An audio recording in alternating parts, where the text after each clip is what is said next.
Point ये है कि अगर अभी जैसे ध्यानी और सामान्य व्यक्ति की बात करी, जो समझ से भरा है वही ध्यानी है, जो 2-3 घंटे फूंफा करता है वो ध्यानी नहीं है, उछल कूद करता है वो ध्यानी नहीं है, उल्टा सीधा लटका रहता है वो भी ध्यानी नहीं है। ध्यानी वो है जो समझ से भरा है, जिसकी अंडरस्टैंडिंग है। तो क्यों नहीं समझ होनी चाहिए? सभी के पास होनी चाहिए, कोशिश करनी चाहिए, और सबके अपने अपने परिणाम आएंगे। ध्यानी के जीवन के परिणाम अलग होंगे और जो ध्यान की अवस्थाओं को नहीं जानता उसके जीवन के परिणाम अलग होंगे। तो वो तो एक उसकी अपने जीवन की धारा हो गई। लेकिन अब ये देखा जाए कि एक व्यक्ति की स्थिति पहले अच्छी थी और वो खुलकर जीता था, और जब स्थिति आर्थिक ही सही अब कमज़ोर है और वो खुलकर नहीं जीता। प्रैक्टिकल हम कह सकते हैं इन चीज़ों को। लेकिन अब हमको एक चीज़ ये भी इसमें समझनी पड़ेगी कि खुलकर जीने का हमारा कंसेप्ट क्या है। जैसे हमारे पास बहुत धन हो तो हम बहुत खर्चे कर सकते हैं, बहुत सारा बिना किसी संकोच के व्यवहार कर सकते हैं आर्थिक रूप से, और फिर जब धन कम हो तब हम बहुत ही संकोच से भर सकते हैं और चीज़ें कम कर सकते हैं, प्रैक्टिकल मैनेज कर सकते हैं। वहाँ तक तो सब ठीक है, लेकिन खुलकर व्यवहार को देखना चाहिए। वो आंतरिक ही है, वो कहीं ना कहीं से इंटरनल है। जब लोग उसको अपने आंतरिक व्यवहार में भी उतार लाते हैं तब उनकी परेशानी पैदा हो जाती है और ज़्यादा परेशानियां उनकी बढ़ जाती हैं। मान लो हमारे पास पहले बहुत धन था तो हम अपने ऊपर भी बहुत खर्च कर सकते थे, दूसरों के ऊपर भी कर सकते थे, बांट सकते थे, बहुत कुछ कर सकते थे। लेकिन आज अगर हमारे पास नहीं है तो हमको निश्चित रूप से प्रैक्टिकल मैनेज करना पड़ेगा। लेकिन अगर हम आंतरिक भावनागत उस पर जाएं, दिल पर, जो हमारे एसेंशियल स्ट्रक्चर है कोर का, बांटना अब भी संभव है। हमारे पास कम हो तब भी बांटा जा सकता है। वो बांटने का भाव, यानी कि देखिए एक धनी और निर्धन के बीच का अंतर क्या है वो हमको समझना चाहिए। धनी व्यक्ति मैं हमेशा उसको कहता हूं जो बांट सकता है, जिसके अंदर ये भाव है कि कमी नहीं है, मैं उसको शेयर कर सकता हूं। और एक व्यक्ति निर्धन वो है जो कितना भी अमीर हो, उसके पास अरबों खरबों की संपत्ति हो, लेकिन वो उसको लगे मैं बांट नहीं सकता, तो वो निर्धन हो गया, गरीब हो गया। अब हमारे पास खाने के लिए समझिए एक रोटी भी हो तो हम वो भी बांट सकते हैं, ऐसा नहीं कि नहीं बांट सकते हैं। थोड़ी उसमें हमको शारीरिक परेशानी हो सकती है, लेकिन भावनात्मक रूप से हम ज़्यादा संतुष्ट होंगे, प्रसन्न होंगे। फिर दूसरी चीज़ है कि भाव, इसमें अगर देखा जाए संसार का, धन एक ऐसी व्यवस्था है जो बह रही है, यानी उसी उसको करेंसी कहते हैं। करेंसी जो करंट है, फ्लो कर रहा है। तो अपने जीवन के भी फ्लो को, करंट को हमें नहीं रोकना चाहिए। संसाधन कम होने से अगर हम अपने जीवन की हर चीज़ रोक दें तो वो भी गलत चीज़ है। उससे क्या है कि हम एक नई मान्यता पैदा कर रहे हैं, नई कंडीशनिंग, और उससे नई चीज़ें पैदा होंगी। हम प्रेमपूर्ण व्यवहार रोक दें, हम प्रसन्न होना रोक दें, हम सदा से व्यवहार जो है लोगों के प्रति हम्बल व्यवहार है वो रोक दें, तो सब चीज़ें रुक रही हैं। हम कितना भी नीचे आ जाएं अपनी स्थिति में, लेकिन फिर भी हम जो मानवीय व्यवहार है वो सब जारी रख सकते हैं।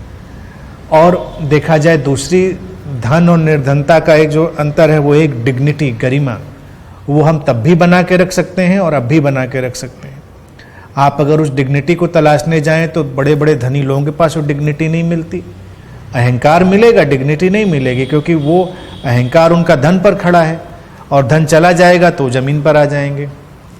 इसीलिए बहुत सारे धनी लोग ऐसे होते हैं, उनको देखिए, आए दिन मैं भी देखता रहता हूँ, जब उनके पास है तो वो झुकना ही नहीं जानते, और जब ना हो तो घुटनों के बल रेंगने लग जाते हैं। कुछ भी कर लेंगे, कहीं भी हाथ पैर पकड़ लेंगे, घुटनों के बल आ जाएंगे। क्यों? क्योंकि उनकी तो मान्यता ही उसी पर खड़ी है, वो अपनी आइडेंटिफिकेशन को ही धन से जोड़ के चल रहे हैं। लेकिन धनी वो व्यक्ति है जो आइडेंटिफिकेशन अपना नहीं जोड़ता उससे।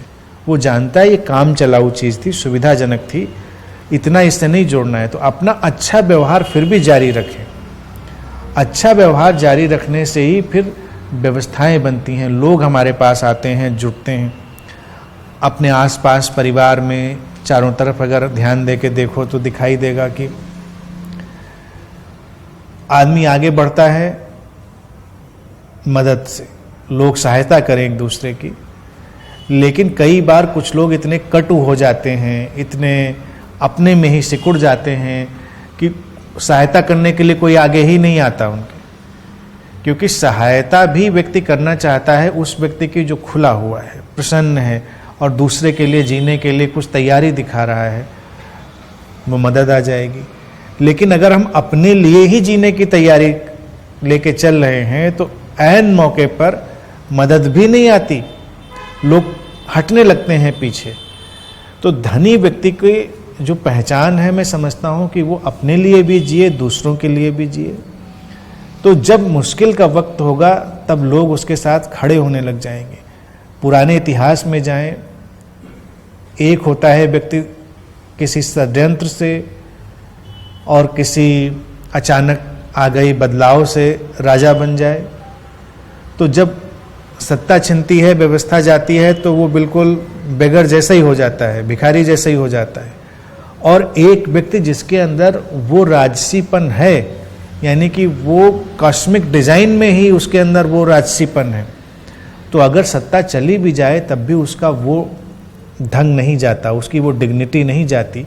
और तब उसके साथ बहुत लोग खड़े हो जाते हैं और कई बार फिर से कुछ नया बनने की संभावनाएं हो जाती हैं।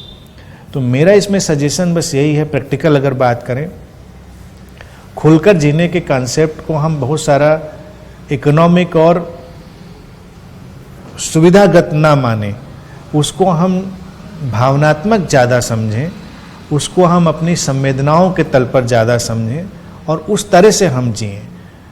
अब तुम दुखी हो, उदाहरण के तौर से देखो, और तुम ये मान के चलो कि हर व्यक्ति को तुम्हारे ही दुख का ख्याल करना चाहिए, तो ये गरीबी हो गई। हम दुखी हैं और फिर भी हमारे अंदर ये भाव आ जाए कि हम किसी का दुख थोड़ा कम करने की कोशिश करें, हम किसी के कंधे पे थोड़ा हाथ रख दें। हम अपनी दुख की चीज़ क्यों दिखाएं? क्योंकि दिखाने से तो कुछ मिलना नहीं, कोई किसी के दिखाने से मदद नहीं करता। लेकिन ये रॉयल्टी हुई कि आपने अपने दुख के बावजूद भी किसी की सहायता करी। रॉयल्टी ये हुई कि आपको भूख लगी थी, फिर भी कोई आपके पास भूखा आ गया, तब भी आपने उसके साथ अपना भोजन शेयर कर लिया। प्रैक्टिकल तो ये हो सकता था कि भाई देखो मुझे भूख लगी, पहले मैं अपना ख़त्म कर लूँ, फिर तुम्हारा देखेंगे। प्रैक्टिकल तो यही है। लेकिन अगर देखा जाए वाइज ये है। और फिर क्या है, चूंकि इतना इंटरकनेक्टेड वर्ल्ड है कि ऐसी चेंज शुरू होती है जिसको हम इमेजिन ही नहीं कर सकते। प्रेम से मिलना, अच्छा व्यवहार करना, बात करना, वो जारी रखना चाहिए, शांति से, अपनी डिग्निटी से उसको जारी रखना चाहिए।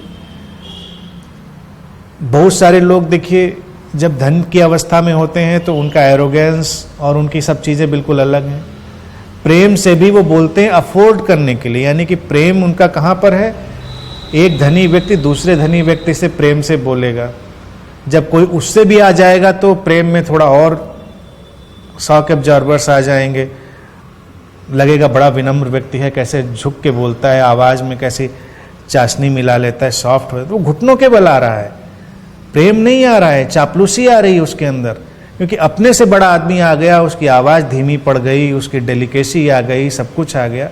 लेकिन जब उससे नीचे का व्यक्ति होगा तब उसकी आवाज़ में एरोगेंस होगा, बिहेवियर में एरोगेंस होगा, क्योंकि अब तुम्हें उससे लेना देना नहीं ज़्यादा कुछ।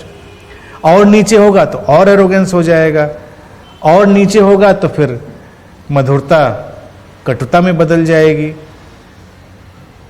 लेकिन अगर हम रियल रिचनेस की बात करें तो हम इन सब चीज़ों को लगातार अफोर्ड करते हैं। धनी हो, निर्धन हो, हम अपने व्यवहार की उस डिग्निटी को मेंटेन रखते हैं, अपनी उस विनम्रता को मेंटेन रखते हैं। तो ये भी खुलकर जीना है, ये भी खुलकर जीना है, इसको भी समझें हमेशा। क्योंकि वो पैसे की ही बात नहीं है, क्योंकि वहाँ पर तो वो अलग पर्सपेक्टिव है। और धन इन चीज़ों से निर्मित होता है। कुछ लोग एक्सीडेंटली रिच हो गए होते हैं, कुछ लोग अपने प्रयासों से रिच होते हैं, और कुछ कॉस्मिक ब्लेसिंग से रिच होते हैं। तो बेहतर तो ये है कॉस्मिक ब्लेसिंग से और अपने एफर्ट से व्यक्ति रिच हो, तो अपने व्यक्तित्व को वैसा बना कर रखें, वही खुलकर जीना है। और मैं समझता हूँ ये भी सबसे बड़ी प्रैक्टिकल चीज़ है। प्रैक्टिकलिटी के पैमाने भी अलग अलग होते हैं।